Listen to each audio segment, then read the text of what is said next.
Good morning সবাইকে। কেমন আছো সবাই? আশা করি তোমরা খুব খুব ভালো আছো। কিন্তু তোমরা তো জানো আমি এখন খুব অসুস্থ আছি, মানে খুবই অসুস্থ। তো বাড়িতে প্রায় দিন অসুস্থ থাকাকালীনও আমাদের তো ইচ্ছা করে না যে একটু মুখরোচক কিছু খাই। তো তার মধ্যে একটা হেলদি অ্যান্ড টেস্টি খাবার আমার কাছে খুবই, যেমন স্যুপ।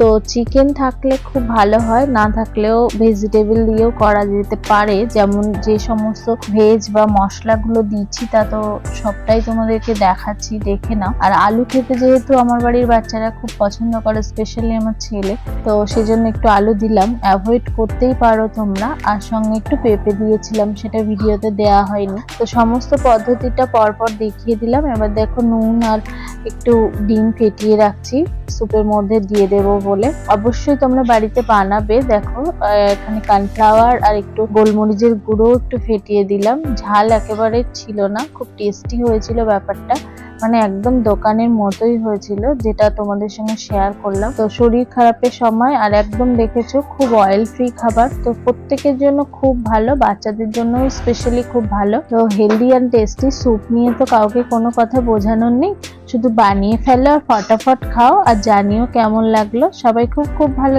থাকো আর আমার জন্য প্রে করো আমি যেন তাড়াতাড়ি সুস্থ হয়ে উঠতে পারি, খুব তাড়াতাড়ি। টাটা।